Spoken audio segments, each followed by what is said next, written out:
Good afternoon, everyone, and welcome to MMAAP Talks episode 9, Visual Storytelling, the Art of Prop Styling and Arrangement. So this webinar is brought to you by the Multimedia Arts Association of the Philippines, or MMAAP.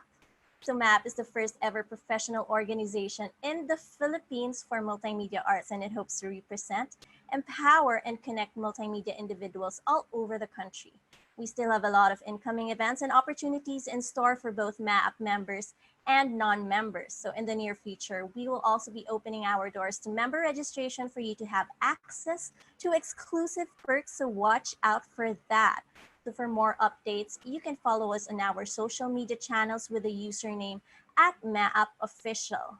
Now, this webinar is made possible and accessible by our partner, Digital Guru Tutorials.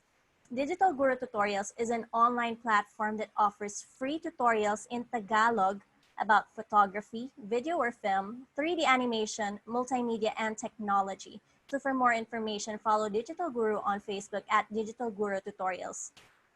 We would also like to give a special mention to one of our partners in MMAAP, Only Web Hosting, to run blogs without managing servers. For our webinar today, you may leave all your questions for our speaker at the Zoom chat boxes below, and we will try to answer these after the talk. So for our speaker, Chris, at a young age of 17, he was already taking photographs for one of the biggest fast food chain in the Philippines for their giveaways. After he got his degree in fine arts, major in advertising, he founded two businesses, Positive Shots and Wrought MNL. Positive Shots offers photos and video services, while Wrought MNL offers commercial photography, food and prop styling services, and workshops. To date, he has personally conducted 16 successful workshops and seminars. And Chris was a former lecturer in Far Eastern University, IARFA Fine Arts Department, and currently teaching at CIIT, or College of Arts and Technology Arts Department, as well as De La Salle College St. Benilde in AB Photography Department. Now, please give a warm welcome to our speaker today, Chris Sanalila. Chris? Hello, good afternoon. Hi, Chris. Hi. Good afternoon.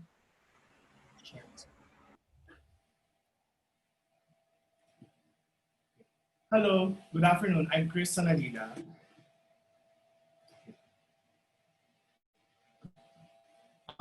Welcome to my workspace. This is where I usually shoot food when using natural light. I'm from Wrought MNL. We specializing in food and prop styling photography, specifically in food product and food and product photography. And this is visual storytelling, art of prop styling arrangement. This is actually an excerpt from our visual storytelling, a food and prop styling photography workshop. It's a 2-day-long workshop, and this is actually an excerpt of it. Okay. Our hashtags for today, you tag us on Instagram, Wrought MNL, and also Wrought Workroom, and also MMAAP on Instagram, and also use the hashtag MMAAP Talk and MMAAP Talks, and also Wrought Talk. Okay, I don't know, baka sa inyo, baka nasa Luzon, Visayas, Mindanao, I don't know where are you right now, but most of us we wanted to know ano ba talaga yung secret behind food photography. Some would know, some would tell na parang food photography puro fake food, fake everything, but in reality hindi talaga fake, and we only do minor modifications for the food just to enhance it, So later we'll be tackling we're going to tackle yung mga techniques on how to manipulate the food. Okay? I've conducted workshops last June. I've conducted workshops last January 2016, 2017. I don't remember clearly. I thought it was impossible to pursue, to teach online workshops ngayong pandemic. So I'm actually skeptical to conduct workshops during this pandemic, and it turned out really great. And the output of my students really, na-impress ako with the output of my students. So just to give you a background with the workshops that we had before.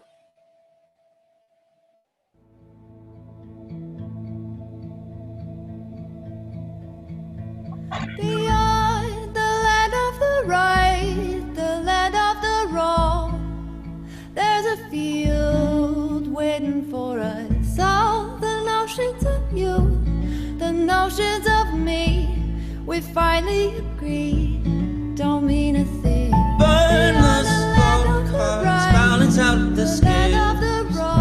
We are one when distracted by our differences. Damn those eager protestations on your tongue. Shut your brain up long enough to hear the loading hum. Underneath what's detectable with light, every particle's vibrating with the one love.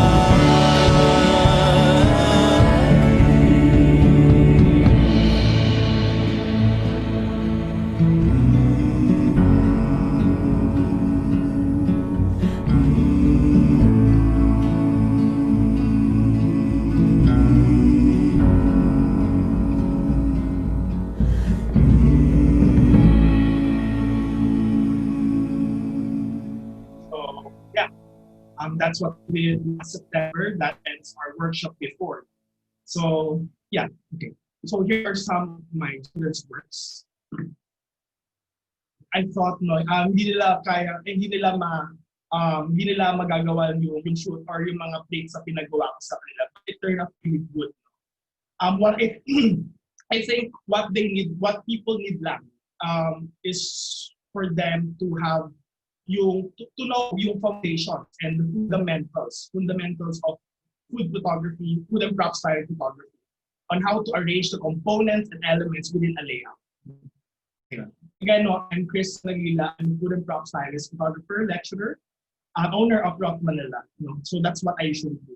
Nung bata ko, parang sinasabi sa akin ng magulang ko, ay lagi itong mga kamag-anak ko, parang kapag iwanan sa kusina. Yes, kapag iwanan ako sa kusina up until now. Lumaki ako na sa pag-iwanan sa kusina. So that's what I usually do. No? I do food and prop styling for a living. That's my bread and butter, and photography. During shoots, every shoots that we have, sa food photography, lahat ng pressure nasa food, lahat ng pressure nasa food and prop stylist. And it's really, lahat nakatingin sa'yo, yung owner, photographer, yung assistant, yung chef, lahat nakatingin sa'yo. Ayun, lahat nakatingin. So yung pressure is on you. Lahat nakatingin sa'yo. So nakaka-pressure, nakakatakot. But once you get a hang of it, madali na lang yan. Madali lang yan sa'yo. Okay? So that's what we usually do. We usually start at around 10 a.m. Then, depende sa layouts, we usually end around 7 p.m. to 8 p.m. So ganun katagal yung shoots namin. So I started young, taking photographs. Around 17, 16 years old. I don't remember clearly, but we're the one who supplies Jollibee in terms of their giveaways. So, that's my mom's business. And from there, I was able to take photos of products and some branches, some franchise stores, hihingi mga photos for their collaterals, such as the tarpaulins and things, they're using. So yeah, from there, I was able, parang naging meticuloso ako with the photos. Not because I'm a weirdo, pero naging meticuloso ako in terms of details, yung itsura ng fabric and stuff like that. So yeah, here are some of my works. I started naman food and product photography way back when I was in college. Mga third year college. From there kasi, around 2012, 2013, pabing pa lang yung Instagram. Lahat kaka-transfer lang from Friendster to Facebook. And then Facebook, slowly transitioning to Instagram, yung mga tao, di ba? Because of the photos, di ba? Because of the camera. Availability ng camera sa phones. From there, parang naging conscious yung mga tao with their Instagram feed, their photos that they're posting food. Kasama ko sa mga taong yun, no? Kasama ko sa parang mga addicts sa Instagram na flat lay. It started there, yung pagkahilig ko with food prop styling. So, before, parang people would think that food photography, kapag kailangan mo ng food photography, kailangan mo photographer. But there are different photographers, different genres, different specialties. And food photographers itself, there are times na hindi niya kayang mag-isa lang. That's why in photography, kailangan niya ng food and prop stylist. No? That kami nag-work with the whole layout and the planning. Mahaba yung pre-process. Okay? So those are the photos that I had before. It was around 2016, 2017. Ito recent lang. Sa lower sa right. And I also worked with Straightforward and Tropically Made, some of their stores. I'm the one who designed their stores. That's for the Alabang Center, Town, yan, Vertis North, Straightforward, Vertis North. And I also taught in FU Manila CIIT College of Arts and Technology, CSB, no. So those are my students. I teach traditional digital arts, marketing, advertising, and also ano ba? Photography, basic and advanced photography, advanced studio lighting, yan. Mga subjects na ganyan. Okay. So that's what I usually do. That's photo from Sir Francis Study. So that's what we usually do. Lagi na lang may shoot, lagi na kain ng kain, di ba? Kain na kain sa room. Bawal pala kumain sa room. Marinig ko. Okay. So way back when I was in college, I studied fine arts major in advertising. Even though fine arts major in advertising, if you're going to look at the old curriculum of it, no, we are bombarded with different art subjects. History of arts, arts theory 1, arts theory 2, oriental art. No, we are bombarded with that. And from there, I was influenced by the different arts structure and layout of their paintings from there. No? And one of the we also have one subject which is still life. No? Specifically, meron kami isang subject na gano'n, na still life lang. So from there, yun yung parang isa sa mga favorite subject ko na one of my paintings ko, drawings, naging puro still life na binadrawing ko. So from there, I was able to arrange elements, no, from different layouts. So yeah. We wanted to have a dramatic lighting, same case with my setup, parang 6 a.m. in the morning in at this workspace ko. That's already 4 o'clock, 3 o'clock. So yeah, that is visual storytelling. So our topic for today will revolve solely prop styling, but I will also tap yung mga food styling, some elements, some tips and tricks with food styling, sorry. So let's go first with styling, food and prop styling. Okay. Food styling. So the differences between food styling and prop styling, there are times na dalawa magkaiba yung in charge doon. May isang food stylist, may isang prop stylist. But meron namang mga tao na both, like me, no, food and prop stylist, no, we usually do both. No? Sir Chris, may question. Ako na nagtatanong sa sarili ko. No? Tanong ko, sagot ko. Okay. Bakit hindi chef ang nag-food styling?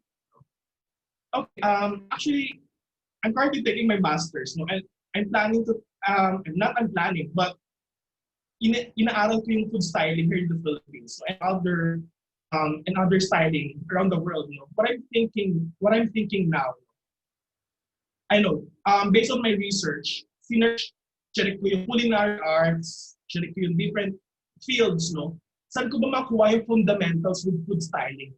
Wherein, i-break down into pieces yung structure, isang layout or isang photograph. Pumunta ako sa photography, lagi na lang pinapakita, rule of thirds, center weighted, something like that. Pero parang laging kulang. So, I've searched on it, parang nakita ko siya with the elements and principles of design, under graphic design. So, magpo-fall siya under graphic design or arts and design. So, hindi siya solely pupunta with culinary, okay? But I think there's an edge for culinary people, in the industry of culinary that na it's an edge for them na they know how to tweak their food, to manipulate the food, such as if they wanted to make it more fresh, no, there are ways na parang mukhang fresh, in chocolate, para maging shiny, some stuff like that. So that's their edge. No? So yeah, okay. When I say food styling, no, siya yung on plate. Siya yung mismong loob ng plate. Okay? When we say prop styling, that's outside the food. So meaning the plate itself already considered as props.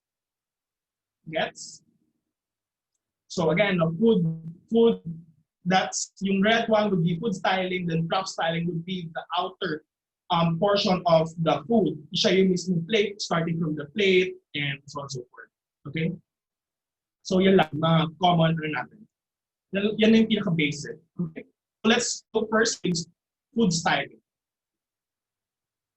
The first thing that I could give you would be the bowl. We say bowl, ito yung parang mga bowl, yung mga bowl, di ba? So we wanted to create, always make sure that we wanted to create a focal point. This is case-to-case basis. No? Different photographers, different stylists have their own words to use.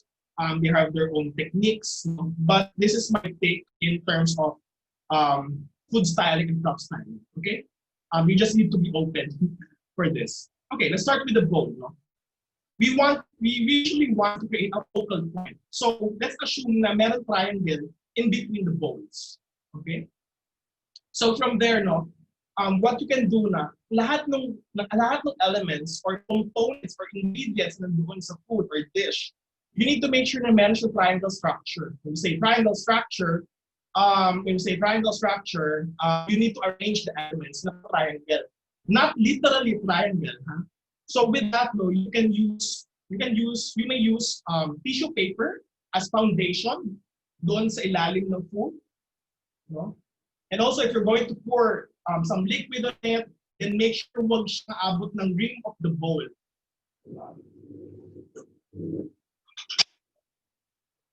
Huwag siya abot ng rim of the bowl.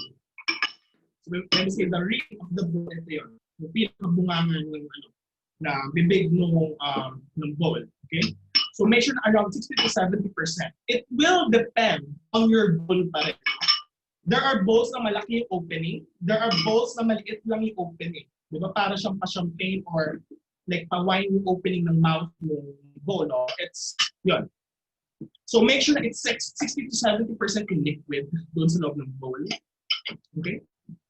So in your rim of the bowl,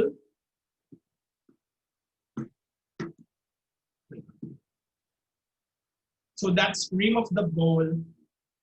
Okay.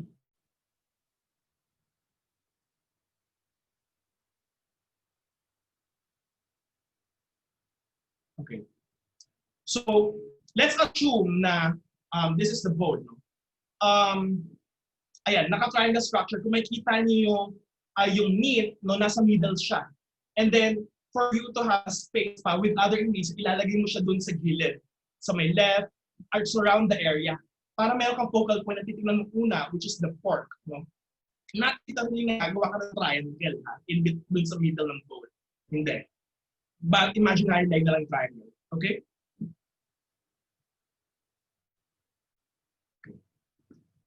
And, no? If it's pwede kang gumamit ng parang pepino underneath it, no, para hindi masyadong maraming ingredients or yung food doon sa top ng bowl, no, you may put yung mga pepino para hindi nasasayang yung food afterwards. Okay? Okay. So yan. Imagine ganito kalaki yung bowl. Ganito kalaki yung bowl, no? So nagpanic ako at first, no? Kasi ang dinala ko lang na surface, parang ganito lang kaliit. Ganito lang kaliit yung aking surface. So yung bowl ko, parang ganito kalaki. So nagpanic ako. Ayun. But na kapag tagumpay naman yung problem na yan. So ginawa namin, nag-shoot na lang kami sa floor. Okay. Ayan. So ito yung tissue paper, no, for you to help yung structure doon sa foundation, doon sa ilalim ng food. Okay. So para magmumukha siyang puno. I think most of us now, I know food photographers now, no, nag-shoot sa bahay. And katulad ko, nagawa na ako ng sariling studio dito sa bahay for food, no? Ideally for food. So there are instances na minsan yung mga pinapadala ng food, konti lang laman, and you wanted to make it full, tapos malalim yung bowl mo, so what you can do is to put foundation sa ilalim ng food para may pang-support, para makita yung mga food. No? Hindi ka lang dadaya para magmukhang marami. para mapakita mo yung ibang ingredients or components sa isang food. Okay? So, yan. Mukha siyang marami. Yung mga first, yung mga March, April, May, no, wala akong ginagawa dito sa bahay. I think most of us, no, we are stuck at home. Na-cancel yung classes sa schools and some, walang work, no. So what I did, no, every night, I'm working on my thesis. So every night na nagutom ako, I style food. Before I eat my pancit canton, no, ini-style ko muna yung food ko.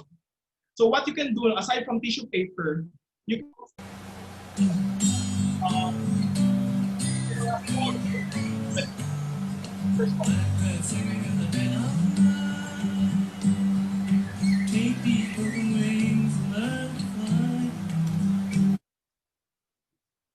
so, yeah, triangle structure. Okay? Medyo maliit lang yung bowl ko, kaya hindi na nagkasya yung egg ko dun sa upper right. So, yan.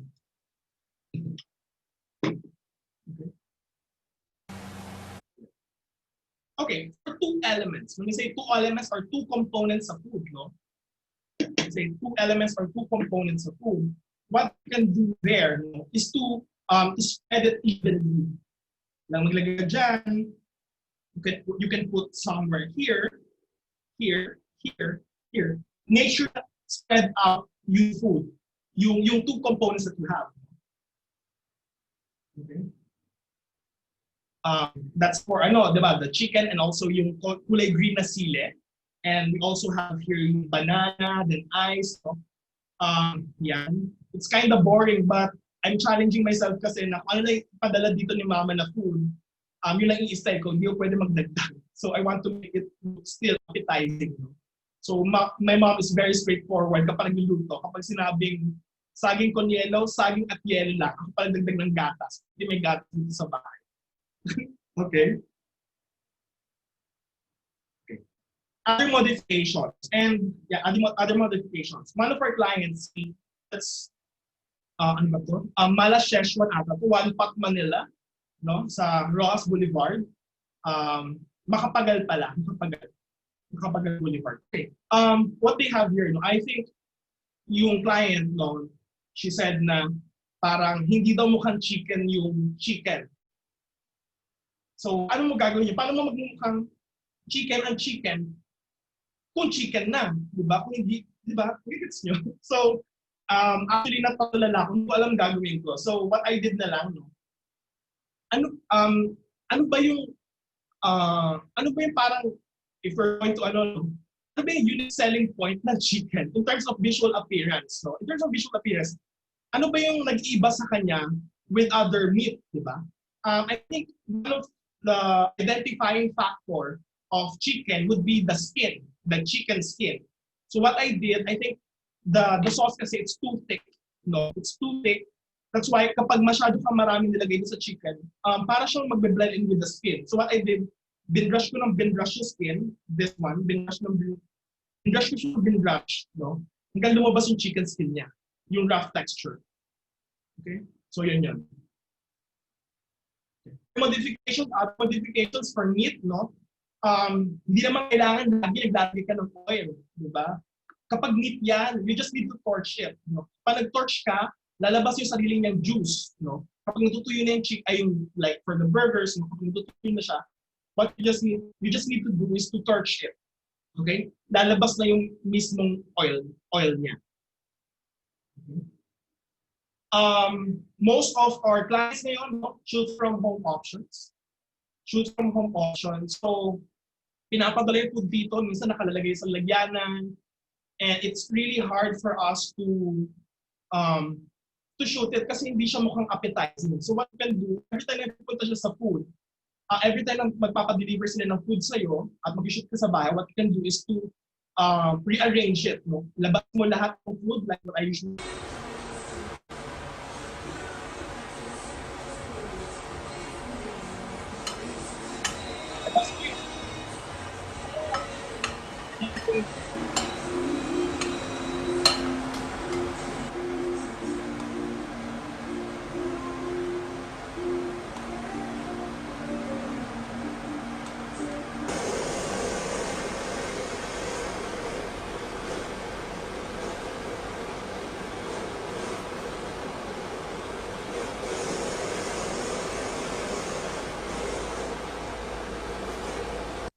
Okay, bakit ko tinotorch yung lasagna?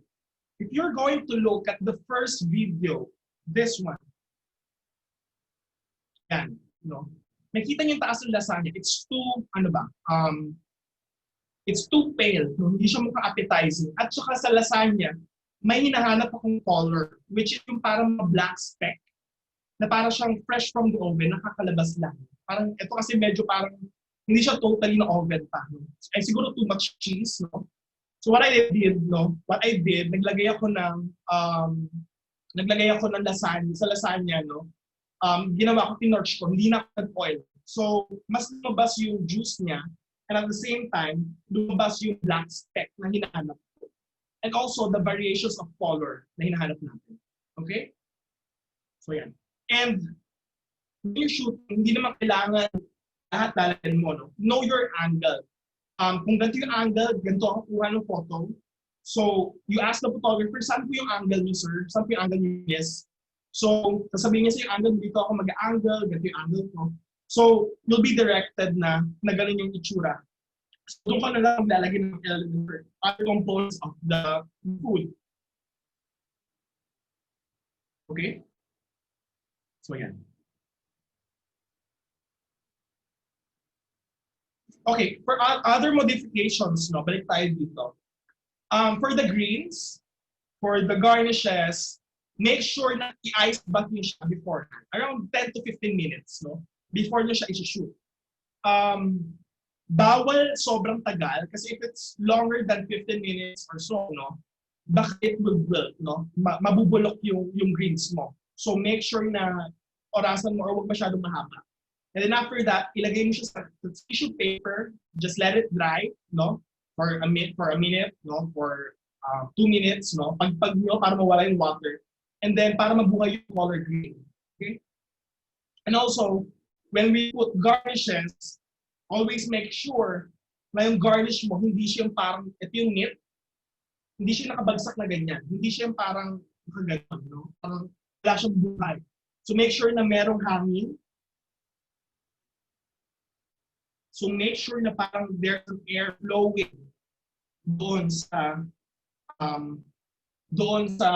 ilalim ng greens. Okay? Yan. So you just need to soak it. Also for this one pala, ito pala, for the chicken, no? There are times na nakita natin sa mata natin or sa naked eye natin, it's parang sasabihin natin na parang sunog na, no? Parang sunog na siya. Pero kapag yung sa photo, no, mas maganda yung color niya. So, baka kasi kapag if it's too pale, doon sa frying, kapag pinray mo siya at it's still too plain, no? So, hindi pa siya, kapag tinamaan ng ilaw yan, mas lalo pa siya magiging parang hilaw or the color would be too pale. So, better na medyo pasunog na. So, you need to achieve the golden brown color kapag fried. Okay?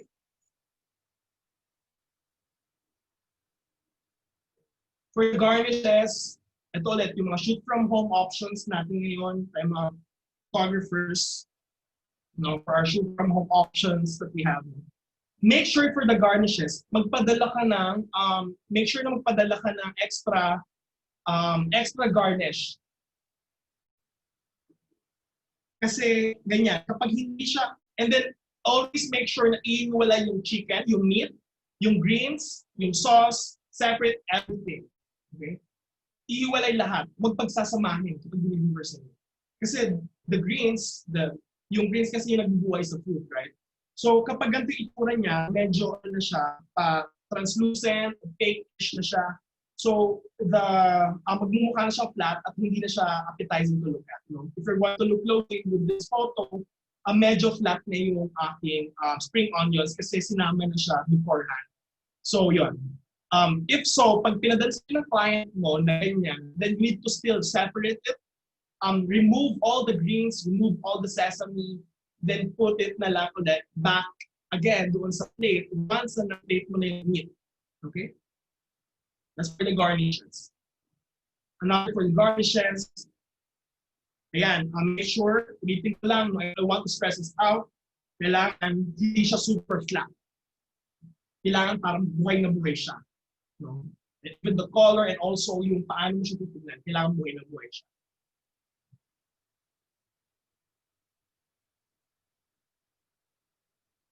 Of course, beverage.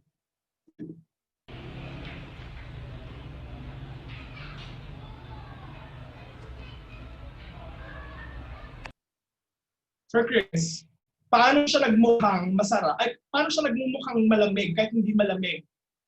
Okay? Hindi siya galing ref, no? Matagal na siya nandito naka-stock. So, ang ginawa ko, ito ang secret.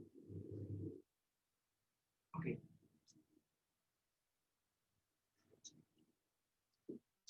What you need is spray paint. Can you guys see it? Ito. Gusto ko kapit. But for moist, imo-moist mo yung glass. No? Yung glass, kailangan mo i-moist. Gumamit ka ng flat clear. Flat clear. Yeah, flat clear. Spray, diba? So just spray the bottle.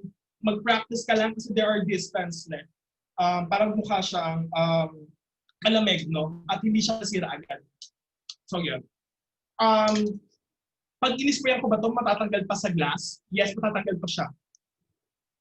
You just need to soak it with soap, dishwashing soap, or any, para yung glass mo bumalik sa dati. Okay?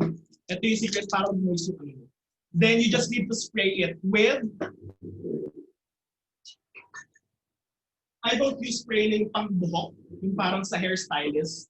Para sa barbero, I don't use that. No? This is what I use. Yung Evian, yung mist spray ng pang girls for makeup. Kasi kapag in-spray mo siya, mas fine, mas fine yung niya, mas fine yung droplets of water. Okay? So, perfect siya for beverage than the ones that you spray ng ganon. Okay? For beverage, no, I think there is this brand na gusto ko yung gulaman ng siomai na to. No? Favorite ko yung gulaman nila. So, nagulat ako last time. I thought malamig yung gulaman na iniinom ko. And then, pagkainom ko, hindi pala malamig yung gulaman. Pero may lumulutang, akala ko ice cream, yung pala gulaman. Okay? I don't use plastic ice, yung acrylic ice, yung mga fake ice, no? I don't use it. This is what I use, no? Gulaman. This is what I use, gulaman. So slightly umaangat siya than the others, no? Kasi if plastic ice, may gugulat ka. Lalo na kapag transparent or water yan, babagsak yung ice doon sa babagsak yung ice doon sa beverage, no? So better to use yung gulaman and then spray it with this one. Para mukha siyang malamig, no? Spray mo siya ng flat clear na sinabi ko kanina, yung spray paint. Just spray paint it, yun. Okay.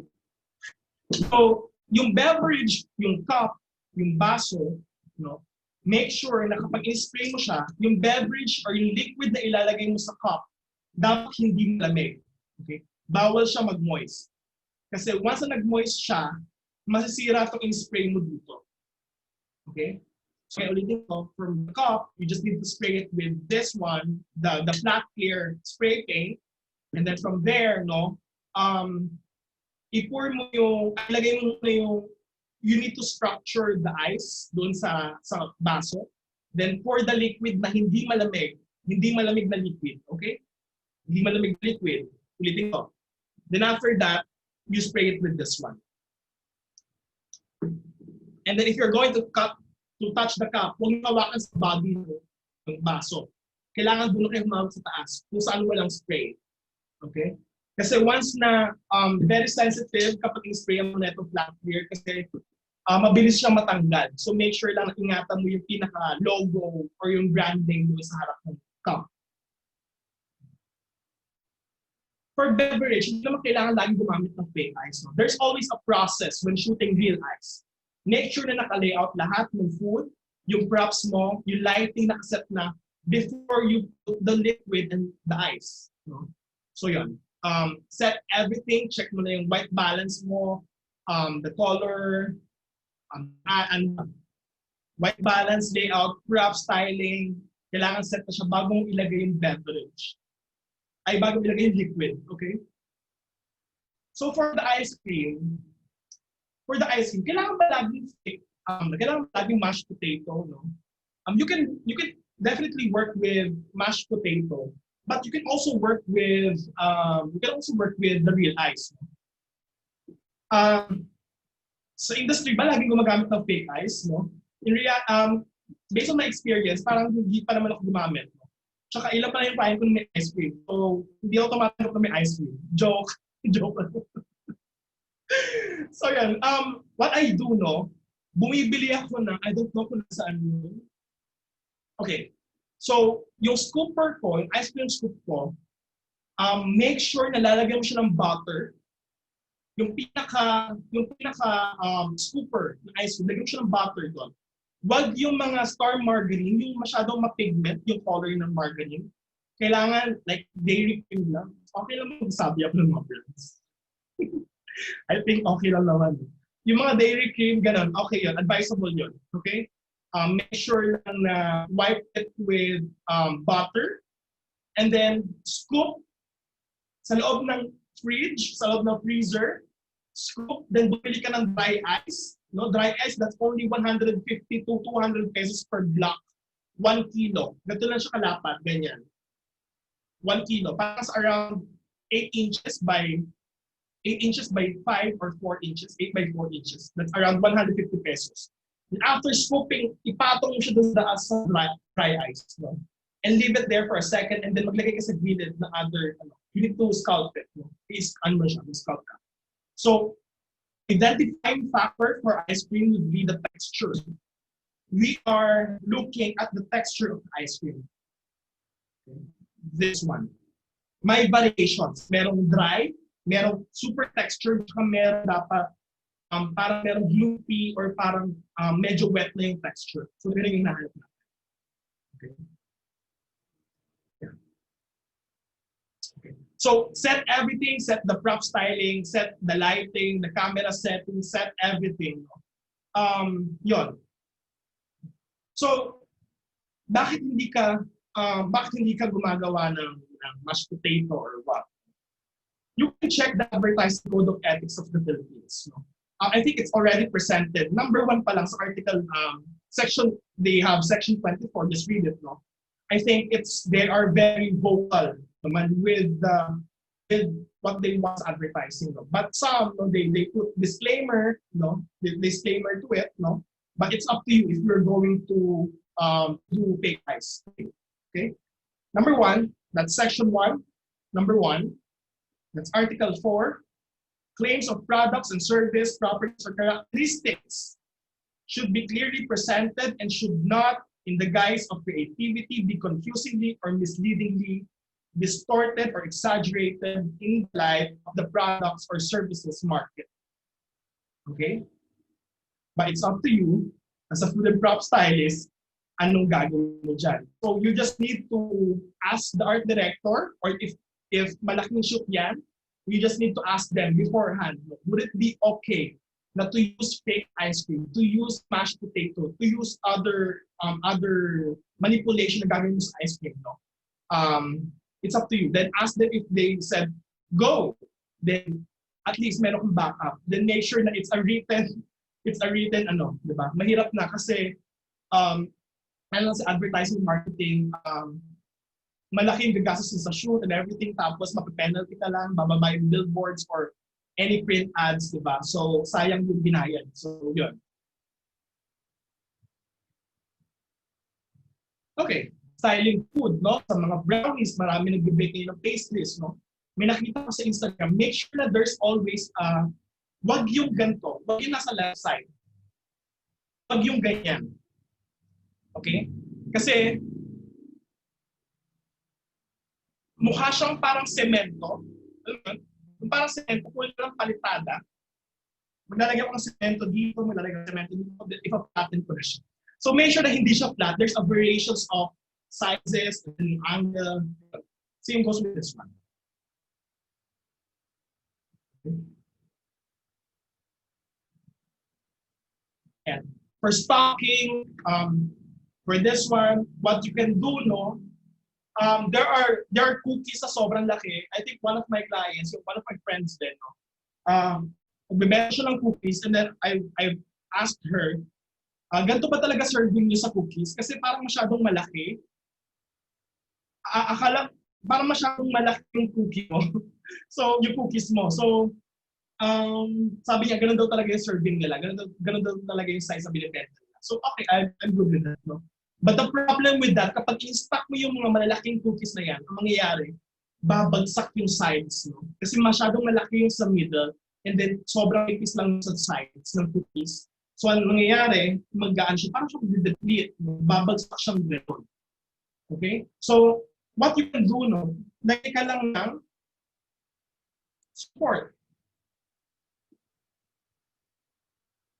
Yung support mo for this would be chopsticks. And chopsticks, mali, sorry.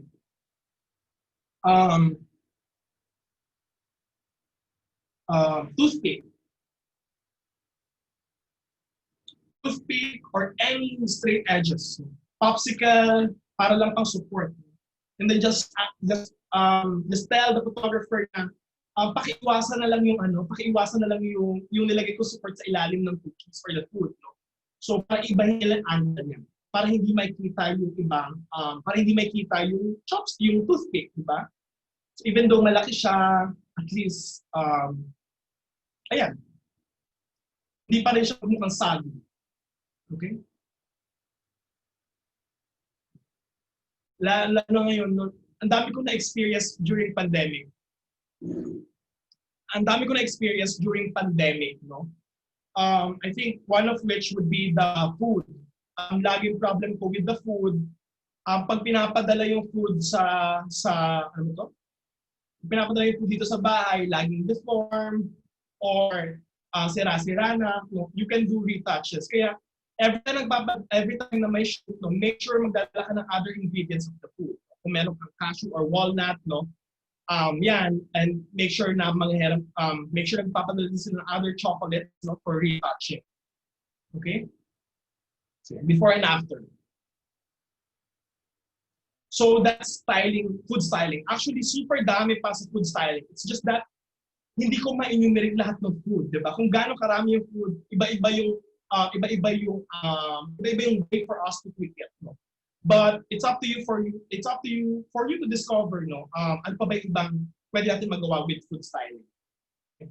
Let's proceed with prop styling. Okay, so most of I think one of the words that we usually use is to compose, composition, di ba? We wanted to create a layout. These are the paano i-layout yung layout. Paano i-layout yung mga components or the props within a layout. So, yun yung gagawin natin. So, what I did, no, I segregated into 4 sections. The first one would be arrangement, framing is the second, human element or interaction, or yung mga action shots. Also, the other factors that affects composition. Okay. Let's go first with arrangement. Under arrangement, we do have 2, hierarchy and movement. Let's go first with hierarchy. When we say hierarchy, it's more of, we're basing it more of the height. Make sure na meron kang element sa foreground,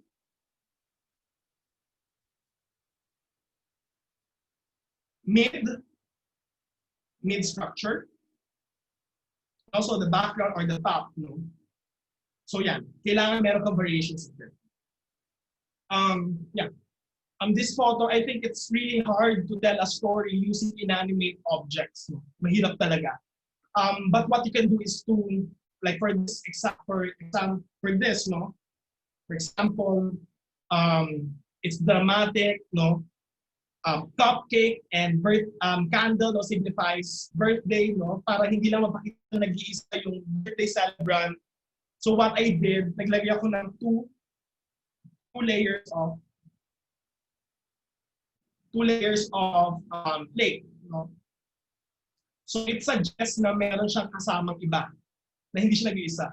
So simple simple add lang ng props, no? It really gives something, a meaning to the whole layout. So yun. Okay. Another example, no? Actually, yung pinapakita ko sa inyo composition, it's not just solely for food and product, no, but it's also applicable to different genres of photography, and also applicable to fashion photography and production styling, no? Example, we also have the foreground, the mid, structure, and also the background. Okay, not my photo, but I'm the one who styled it. Photo by Cartelesiano. Okay. Same goes with this one. Variations of height, no, to make it more dynamic, hindi siya static, hindi siya boring tignan. So meron dito element here, here, here, here. Okay, so different height, different levels. No?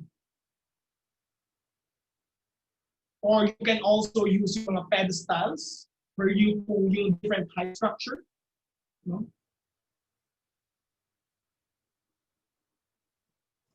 Okay. And then height, tapos may kita mo pa rin na meron ako dito. Foreground, may foreground, mid, then up.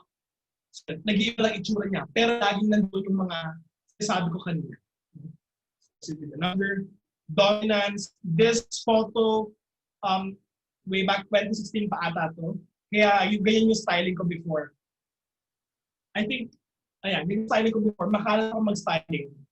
Pero as time went by, pawala na ako ng pawala ng props. Na-realize ko na, we just need to focus on what is important. Focus on what is important. Ano bang importante when shooting food photography? No? The food, no? There are times na yung food itself has its own story to tell. Diba? Baka yung no, yung ingredients or yung recipe nandun sa food, yung recipe or ingredients dun sa food, no, galing pa sa great-grandfather mo na accidentally nalagay niya yung tomatoes doon sa loob ng dish, even though walang tomatoes, pero it really turns out great. No? So, the food itself has its own story. So, make sure na minimize props, no? Focus on what's important, focus on food. Okay? Balik tayo dito. When I say dominance, no? Sino ba yung hero product mo? This is your hero product. So siya dapat yung dominant. Okay. Siya dapat yung dominant doon sa food. Ay, doon sa buong layout, doon sa buong frame, doon sa buong photo. Okay? Same goes with this one. Focus on what's important, no? Focus on the food. Less props na ako. This was shot last month lang. No? Last month. So, nagbawas-bawas ako ng props. And also the lighting, make sure na equal yung lighting. No? Lahat ng foods, outside ng food, mapa-dark and gloomy man yan. No? Make sure na well-lit yung food.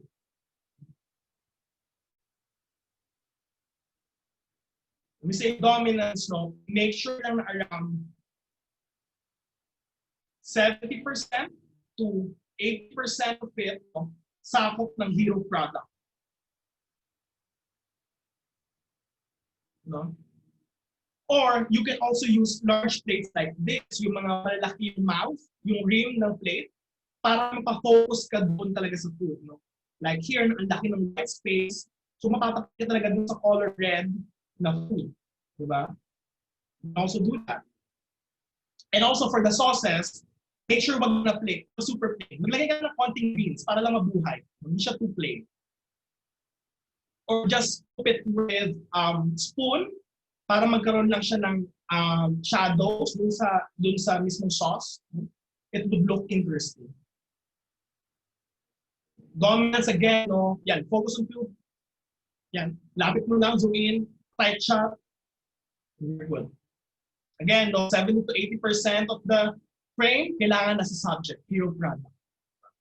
So, paulit-ulit na ako dito. So, I'm hoping na at least sana slowly nalaman nyo na yung parang simple lang pala yung arrangement. It's just that hindi nyo lang nakikita before, yung nakikita yung ngayon, no?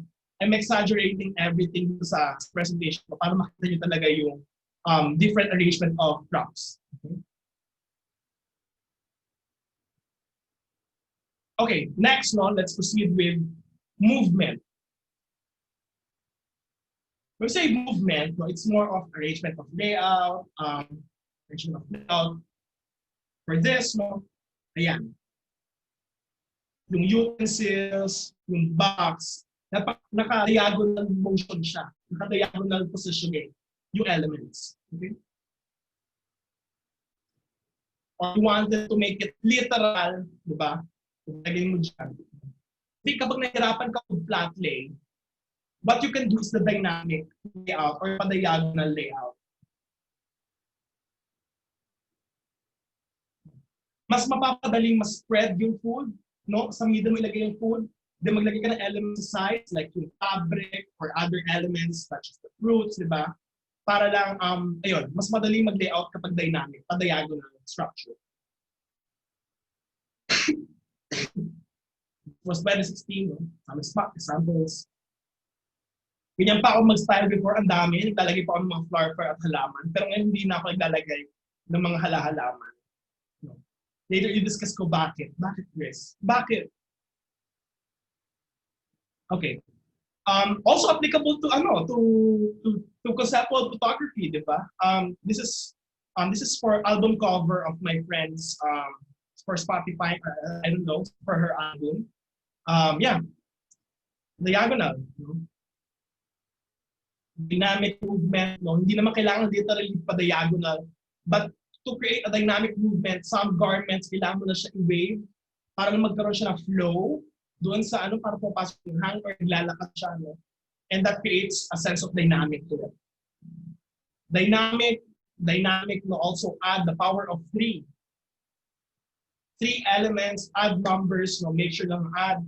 Same goes with that one. Meron ko dito 1, 2, 3, no? Kapag as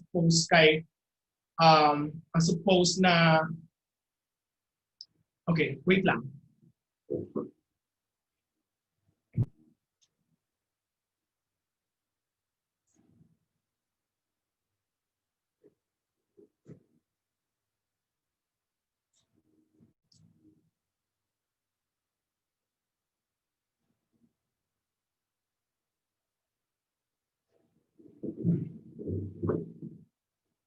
Okay, sorry.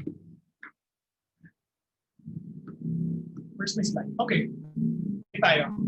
A bit blurred though, but wait lang. I'll adjust. Sorry.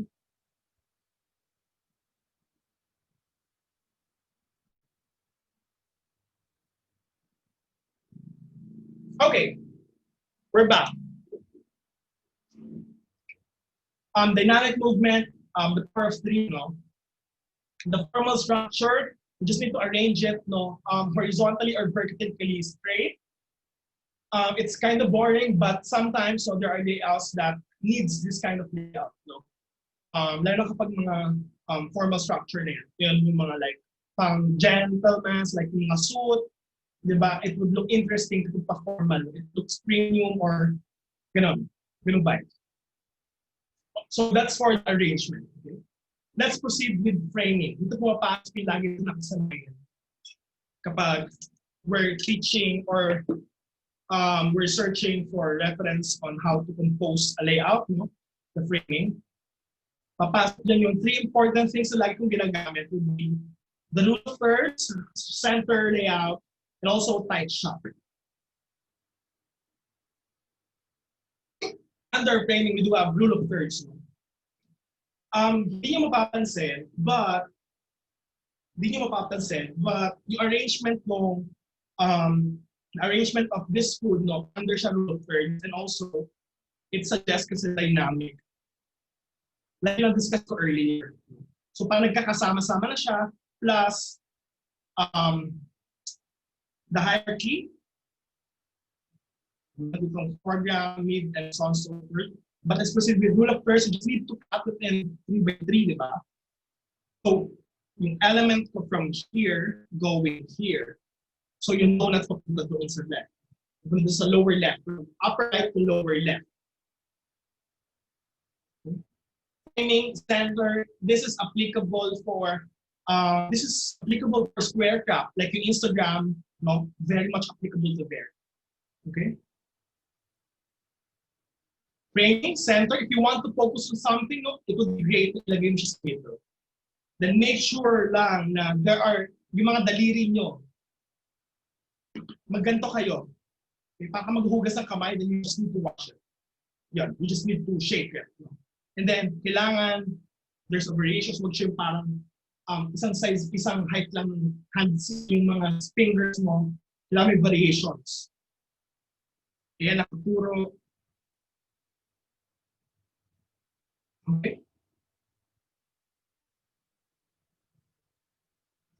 For center, it creates stability, calmness to it, no? Parang nag-aano feng shui. But yeah, ganun yung it's just something. It's just kapag center. Kapag tight shot, usually nagpapakain lang ako sa frame. This is raw, okay? Mali white balance yan. Magpapakain ka lang sa frame. Okay, magka-cut ka. Framing, tight shot. Yan, another example. For food,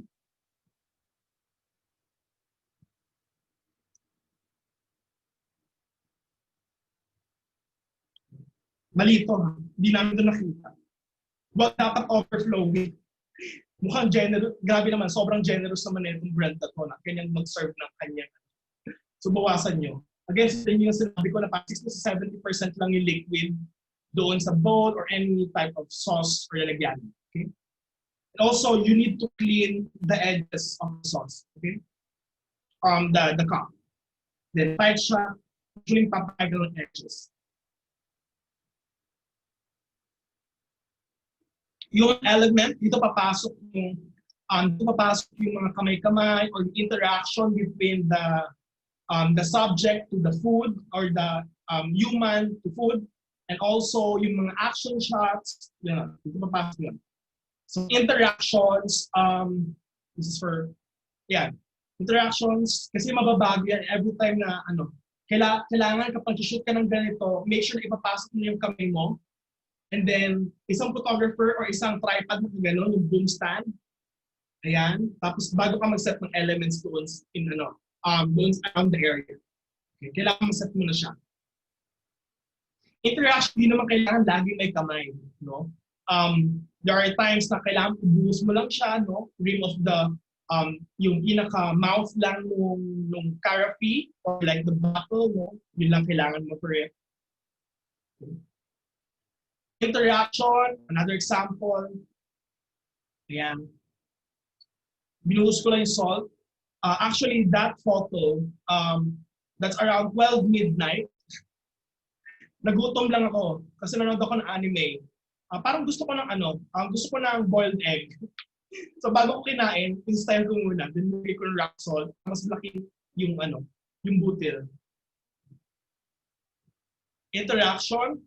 For the spoons, no, make sure na mas mahaba. Better kapag mahaba yung spoon. Okay? Better kapag mahaba yung spoon.